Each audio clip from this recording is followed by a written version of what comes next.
We have a tendency to hide a miscarriage because we don't want to be seen as a bad mom. We don't want to be seen as someone who's unhealthy. And that's not the case. A miscarriage just was a non-viable pregnancy that your body recognized. And 1 in every 4 women have a miscarriage. You have at least one person in your life that has miscarried. And it's one of those things that we just don't talk about. It's this fear of feeling emotions on a very public scale. And know that that's okay. It actually makes you vulnerable, and it makes you a beautiful person when you are vulnerable and connect with people.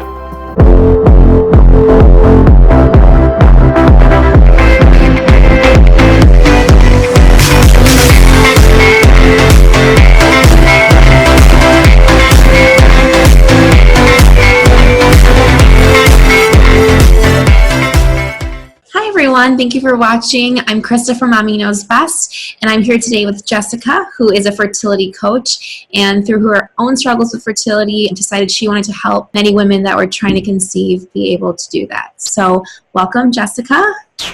Hi, thank you so much for having me. Absolutely. So just to get started, can you just tell me a little bit about yourself?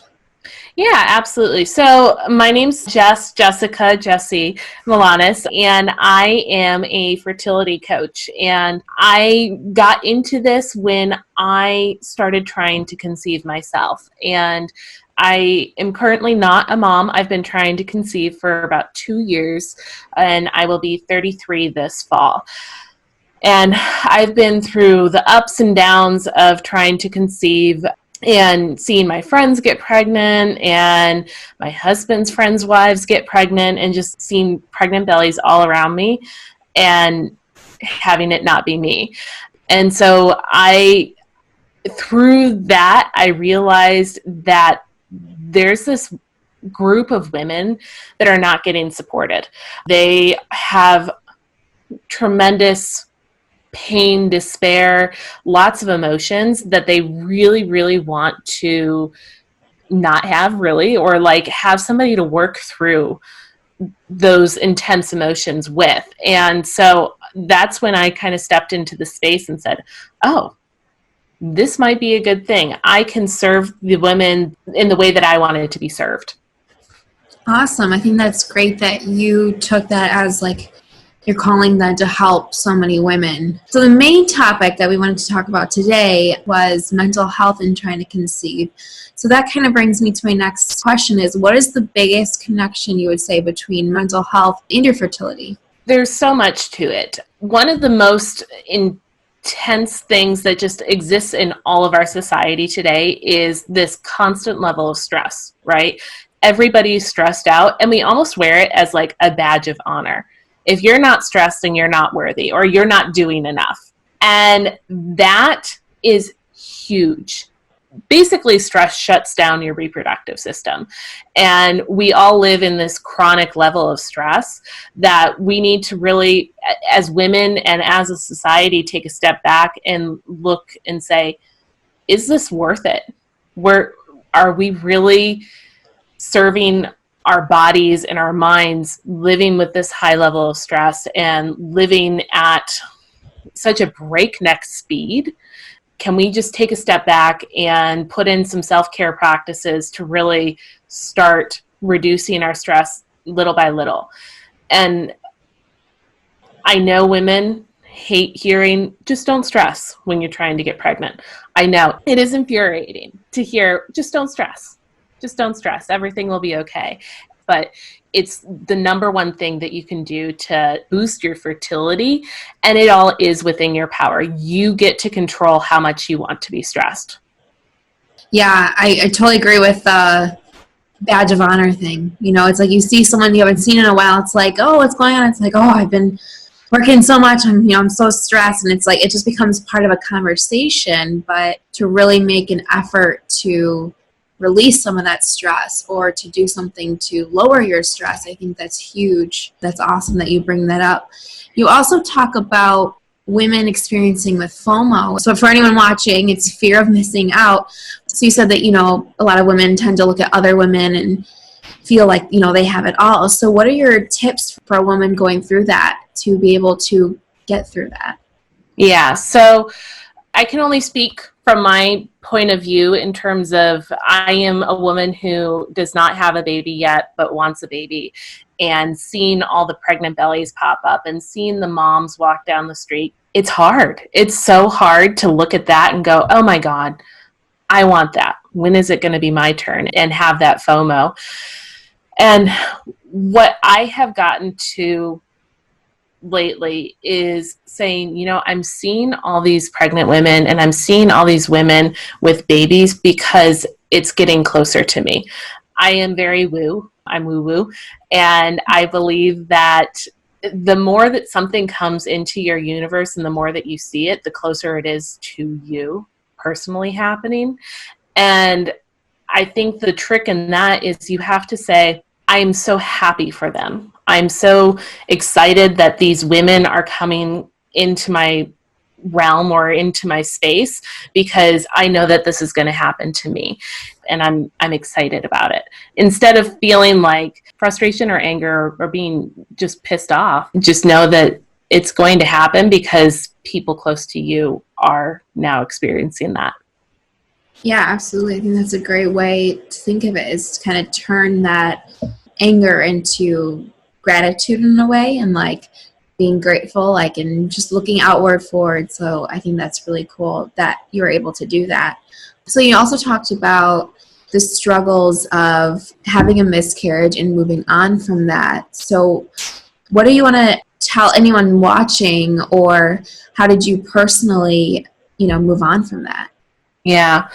So let me tell a little bit about the story of my miscarriage, and then I'll tell everyone how I got through it. So it was really recent. I mean, we're talking like 6 weeks ago, recent. And I was brought to my knees. I had not yet experienced a miscarriage. I mean, I had known my mom actually had 5 miscarriages. So, I know that they're common, but it hadn't happened to me yet, and it hadn't happened to any of my close friends yet. And I felt alone, and I felt sad and hopeless and almost crazy. I don't know what else to term it as, but I felt like I was not me. And I'm finally coming back to me. And the hormone cycle of going from being pregnant to not being pregnant is intense, and it is a freaking roller coaster.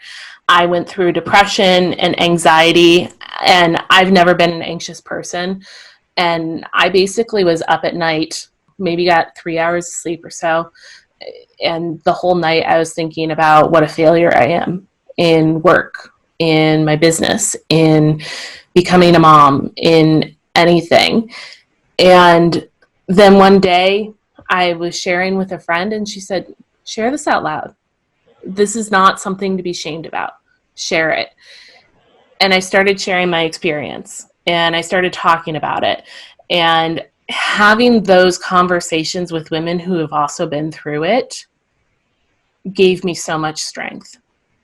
Just talking through it gave me so much clarity, and it gave me an opportunity to say, I know I'm not crazy. It's the hormones that are making me crazy. And it's okay for me to be in this place.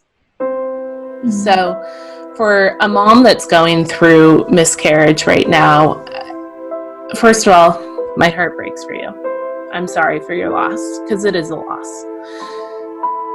And I also want you to reach out to those who are closest to you. We have a tendency to hide a miscarriage because we don't want to be seen as a bad mom. We don't want to be seen as someone who's unhealthy. And that's not the case. A miscarriage just was a non-viable pregnancy that your body recognized and took care of. That's not the right phrasing that I want to say, but it's the one that comes to mind right now. So speak out, reach out talk to your friends, talk to women online. There is a huge community of us online who have miscarried, and the ones who matter are going to be the ones that will take you into their arms and hold that space for you to really feel what you need to feel and to say what you need to say and lift you up. And so lean into your community, whether it's in person or online. That will boost you up and that will carry you through. Awesome. Yeah. Especially as women, I feel like we hold stuff in so much because we want to look at like we're so strong and everything, but it's okay to be vulnerable, especially in times of loss, and lean on people around us. Because chances are someone close to you, or even if it's a friend of a friend or something, has gone through the same thing or something similar that they could, help you through it even better. Totally. It's 1 in every 4 women have a miscarriage, and 1 in every 8 women have trouble conceiving. So the numbers are staggering. You have at least one person in your life that has miscarried. And it's one of those things that we just don't talk about. It's this fear of feeling emotions on a very public scale. And know that that's okay. It actually makes you vulnerable, and it makes you a beautiful person when you are vulnerable and connect with people in that way.